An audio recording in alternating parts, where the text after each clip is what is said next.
Hello guys, সবাইকে নতুন একটা ভিডিওতে ওয়েলকাম। আশা করি সবাই ভালো আছো। তো দেখো, এটা হচ্ছে কিছুদিন আগের ভিডিও। তো আজকে মামাবাড়ি যাওয়ার জন্য তাড়াতাড়ি করে রেডি হয়ে গেছি সকাল সকাল। এত গরম ছিল ওই দিন, রোদ গরমের মধ্যে, কিন্তু তাও যাবো মামাবাড়িতে। তো মোর স্টেশনে পৌঁছে গেছি। আমি, বোন, তিনজনেই গেছিলাম।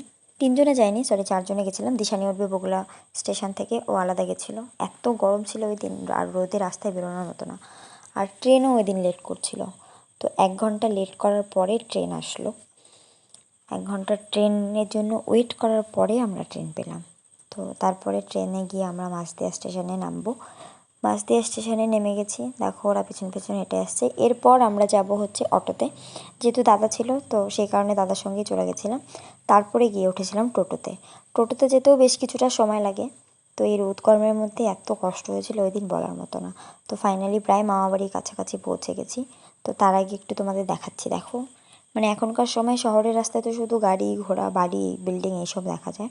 কিন্তু আমার মামাবাড়ি, আমাদের বাড়ি এই সাইডে আসলে এরকম সবুজ দেখা যায়। তো এটা হচ্ছে আমার মামাবাড়ি। ওই পাশে নতুন ঘরে কাজ হচ্ছে। এটা হচ্ছে কি বলবো, সেকেন্ড হোম, যেখানে গিয়ে একটু শান্তিতে থাকা যায়। কোনো চিন্তা নেই, ভাবনা নেই। বলে না, মায়ের কাছে সেকেন্ড হোম হচ্ছে মামাবাড়ি। তো যার জন্য মামাবাড়িতে আসা। মামাবাড়ি এখানে নামযজ্ঞের অনুষ্ঠান হয় প্রত্যেক বছর এই টাইমে হয়। এই টাইমে শুধু আমার মামাবাড়ি কেন, হয়তো অনেক জায়গায় নামযজ্ঞের অনুষ্ঠান হয়। আমি দেখেছি, শুনেওছি। তো দেখো কত লোক আসে, যে মানে এই টাইমে এই গ্রামের যত আত্মীয় স্বজন সবাই এই টাইমে বেড়াতে আসে। তো আমি আজকে আসলাম, প্রায় 2-3 দিন অনুষ্ঠান হয়ে গেছে অলরেডি, তারপর এসেছি। তো জার্নি করে এসেছি বলে খিদেও পেয়ে গেছিলো। তো দেখো, এত এত খাবার, দেখো কত কিছু রান্না হয়। যেহেতু গ্রামের সবাই কেউ বাড়িতে রান্না করে না, সবাই এখানেই খায়। যারা আসে তারাও এখানে খেতে আসে। তো আমরা এখানে এসেই খেতে বসে গেছিলাম। এরপরে আবার যাব, একটু রেস্ট নেবো, তারপরে আবার অনেক কিছু আছে। তো দেখো, সবাই এখানে এই বাড়িতে প্রত্যেক বছরই খেতে বসে। দেখো কত মানুষ খেতে বসছে, সারাদিন এখানে খাওয়া হয়। তো দেখো, ডাল নিরামিষ। তো বাড়িতে এসে একটু রেস্ট নেওয়ার পরে বোন দেখো শাড়ি পরেছে। আমি এবার আর শাড়ি পরিনি। এবার যাচ্ছি সূর্য পুজো দেখতে। এখানে নামযজ্ঞের এখানে সূর্য পুজো হবে, সেটা দেখতে যাব। আমি আগেরবার এখানে এসে 2-3 দিন আগে চলে এসেছিলাম, এখানে ছিলাম বলে পুজো করেছিলাম। কিন্তু এবার যেহেতু দিনের দিন এসেছি, ওর জন্য আর পুজো করতে পারিনি। তো দেখো কত মানুষ, সবার হাতে পাখা, এত গরম। তারপরে এত গরমের জন্য লোকজন থাকে। তো ফাইনালি দেখো, সূর্য পুজো শুরু হচ্ছে। সূর্য পুজোর রিচুয়ালস হচ্ছে, প্রথমে পুরো মন্দির বা যেখানে যে পুজোটা হয় তার সাইড দিয়ে সবাই ঘোরে, পুরো জায়গাটা ঘুরে আসে।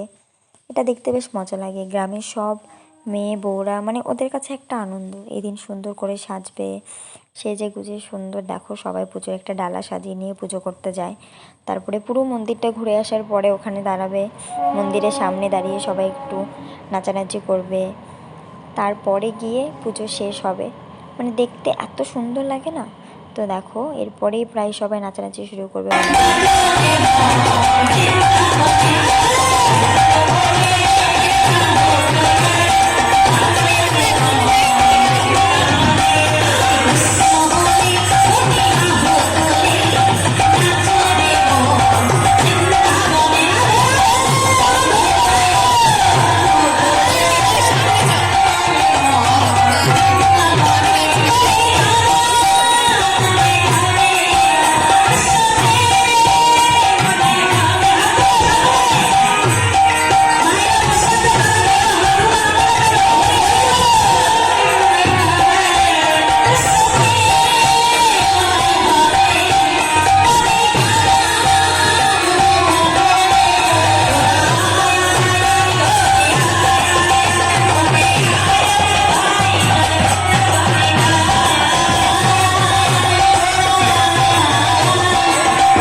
টাটা, সবার সঙ্গে দেখা হবে নেক্সট ভিডিওতে, বাই বাই।